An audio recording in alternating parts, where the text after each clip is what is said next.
Hello friends. Money plant एक बहुत ही common house plant है।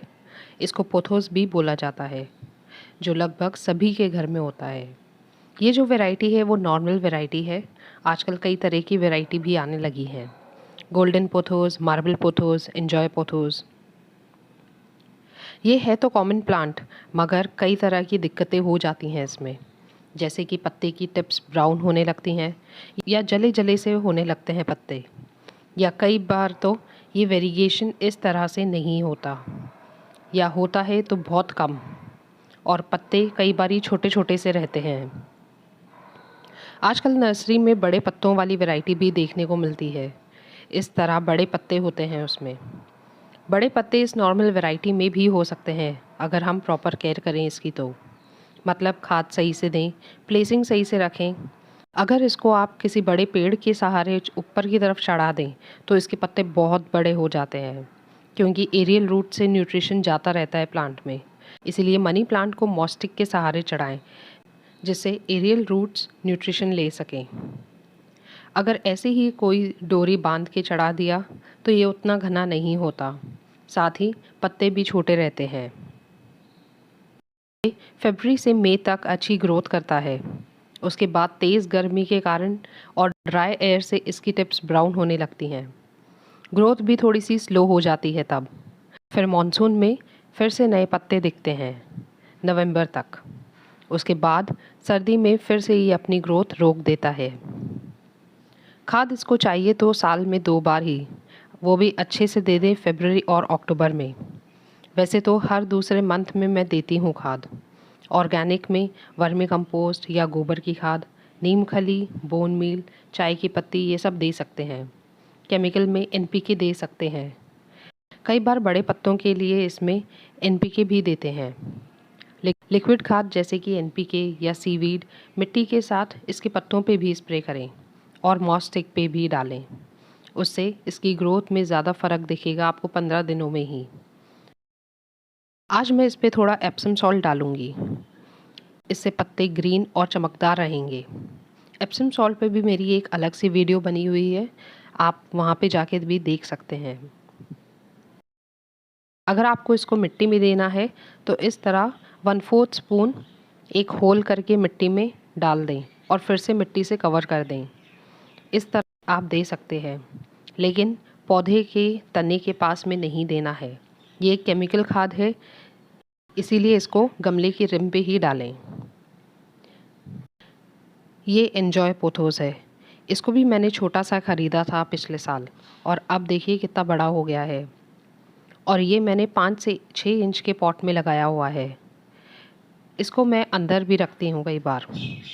देखिए कितनी लंबी बेल बन गई है इसकी। इसीलिए ये हैंगिंग बास्केट के लिए भी बहुत अच्छा प्लांट माना जाता है। बस 1 लीटर पानी में मैं 3/4 स्पून डालूँगी। अच्छे से मिक्स करके इसको मिट्टी में भी दे सकते हैं और फिर स्प्रे भी कर सकते हैं पत्तों पे। बस स्प्रे या तो अर्ली मॉर्निंग करें या लेट इवनिंग। दिन में ना करें, स्पेशली तब जब इस पे धूप आ रही हो। शेड में रखा हुआ है तब तो आप कभी भी कर सकते हैं।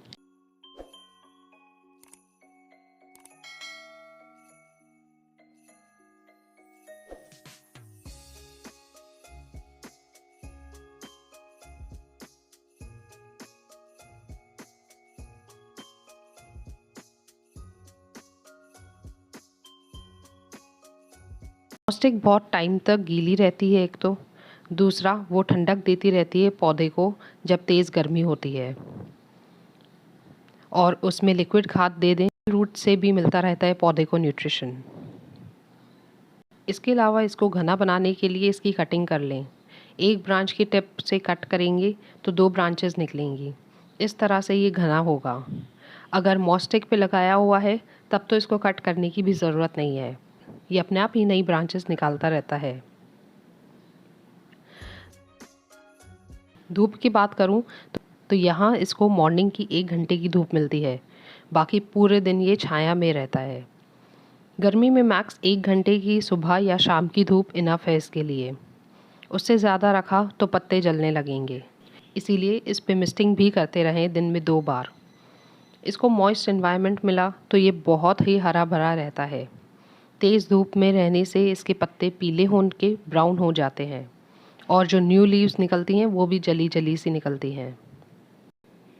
देखिए, मैंने एक पौधा लिया था, अब 5 से 6 साल हो गए हैं इसको। इतना घना हो गया है ये, जिसमें से मैंने 2 बार तो इसकी पूरी तरह से कटिंग भी कर चुकी हूँ बीच में। कितनी सारी ब्रांचेस निकली हुई है नीचे से, पूरा जैसे जाल बना हुआ हो। बाकी आप सबको पता ही है कि पानी में इसकी कटिंग आराम से लग जाती है। बस हफ्ते में 1 बार पानी बदलना पड़ता है। इसकी कटिंग मिट्टी में भी बहुत आराम से लग जाती है, इसलिए ये बहुत इजी टू प्रोपोगेट प्लांट है। बस ब्रांचेस ऐसे लंबी होती जाती हैं तो मैं मॉस्टिक पे लपेटती जाती हूँ। मैंने यहाँ पे एक रखा हुआ है और एक ऐसे ही नीचे पार्किंग में भी रखा हुआ है। उसको भी मैंने इसी प्लांट से तैयार करा था। 2 साल में 1 बार इसकी बेल खोल लेती हूँ और जो लंबी ब्रांचेस होती हैं उनको मैं थोड़ा कट कर देती हूँ, क्योंकि नीचे से ये खाली होता जाता है और आगे से बढ़ता जाता है। पानी की बात करूँ तो इसको पानी तभी दें जब इसकी मिट्टी सूख जाए। अगर मिट्टी ज़्यादा मॉइस्ट या गीली रहेगी तो ये अच्छे से ग्रो नहीं करेगा और सौगी मिट्टी में तो ये बचेगा ही नहीं। तो बस ये थी पूरी इन्फॉर्मेशन मनी प्लांट की केयर के बारे में, जो कि हमको समझ में करनी है। फ्रेंड्स, वीडियो पसंद आया हो तो प्लीज़ लाइक शेयर करें और मेरे चैनल को सब्सक्राइब करें। तब तक लिए बाय, टेक केयर।